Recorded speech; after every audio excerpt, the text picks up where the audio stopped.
Hello everyone, welcome to my new another video. কেমন আছেন সবাই? আশা করছি সবাই ভালো আছেন, আমিও ভালো আছি। তো আজকে ছিল অক্ষয় তৃতীয়া। তো অক্ষয় তৃতীয়া উপলক্ষে বাসায় একটু গীতাপাঠের আয়োজন করা হয়েছিল। তো উপলক্ষ লাগে না যদিও গীতাপাঠ করাতে, এমনিতেও করানো যায় গীতাপাঠ। প্লাস আমরা নিজেও তো গীতাপাঠ করি প্রতিদিনই। আমি, বাবা, মা সবাই মিলে আমরা গীতাপাঠ করি প্রতিদিন প্রার্থনা করার সময়। যাই হোক, তো স্বল্প পরিসরেই করা হয়েছিল, এত বড় করে কোনো আয়োজন করা হয় নাই গীতাপাঠের জন্য। হঠাৎ করেই প্ল্যান আর কি। তো গীতাপাঠটা নাকি অক্ষয় তৃতীয়ার দিনে করানোটা ভালো। অক্ষয় তৃতীয়ার দিন যাই করা হয় তাই নাকি একদম অক্ষয় থাকে, এটা আমাদের আমরা মানি। তো মা আমাকে বলেন যে এটা নাকি অক্ষয় থাকে যাই করি না কেন।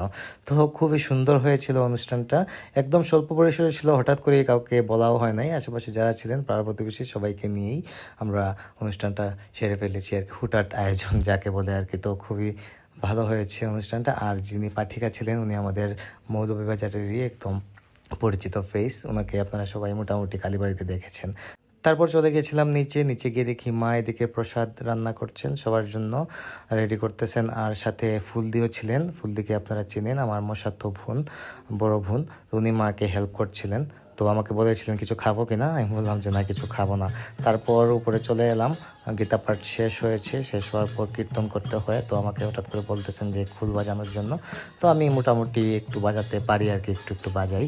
তো আমাকে বললেন বাজানোর জন্য, তাই বাজালাম, সবার সাথে একটু কীর্তন টীর্তন করলাম। কীর্তন তো গাইজ এমনিতেই আমার ভালো লাগে, আপনারা মোটামুটি লাস্ট কিছুটা ব্লগেও দেখে নিয়েছেন যে আমি কীর্তন টীর্তন এগুলো এমনিতেই একটু বেশি ভালোবাসি। তো কীর্তন টীর্তন শেষ করে চলে এলাম নিচে, ওটা ছিল বাংলা সম্রাট। তো ওইদিকে ইলেকট্রিসিটি অনেক ডিস্টার্ব করছিল আজকে। আর এদিকে সবাই প্রসাদ পেতে বসে গেছেন। তো সবাই প্রসাদ গ্রহণ করছেন। এই হচ্ছে আমার মামাতো বোন তনিশা, আর মামিমণি পরিবেশন করছেন। সাথে আমার পাশের বাসার আন্টিরাও ছিলেন, ওনারাও অনেকটাই হেল্প করেছেন, ওনাদের হেল্পের জন্যই এগুলা হয়েছে। যাই হোক, তারপর হচ্ছে এদিকে বাবাও দেখতেছেন কার কি লাগতেছে না লাগতেছে। তারপর এদিকে মা ভোগের প্রসাদ নিয়ে হাঁটতেছেন, একটু একটু করে সবাইকে ভোগের প্রসাদও দিয়ে দিলেন। ভোগের প্রসাদ তো সবাইকে দিতে হয়, আমাদের এই রুমেও বসে ওনারা প্রসাদ গ্রহণ করছেন। আর প্রসাদে কি কি ছিল? প্রসাদে ছিল সিদ্ধ খিচুড়ি, তারপর সবজি, আর তারপর ছিল এদিকে পায়েস, তারপর ভুনা খিচুড়ি রান্না হয়েছিল, ভুনা খিচুড়ির সাথে আবার আলু ভাজিও ছিল। তো ভুনা খিচুড়িটা সচরাচর আমার সবসময় ফেভারিট। তারপর এদিকে সবাই খাওয়া দাওয়া শেষ করে বিদায় নিচ্ছিলেন, বিদায় পর্ব। তো আজকে ভিডিওটি এই পর্যন্তই, ভিডিওটি আর বাড়াই নাই। আজকে ভিডিওটি কেমন লেগেছে আপনারা অবশ্যই কমেন্ট করে জানাবেন। দেখা হচ্ছে নেক্সট ভিডিওতে, ততক্ষণ ভালো থাকুন, সুস্থ থাকুন। Thank you so much for watching.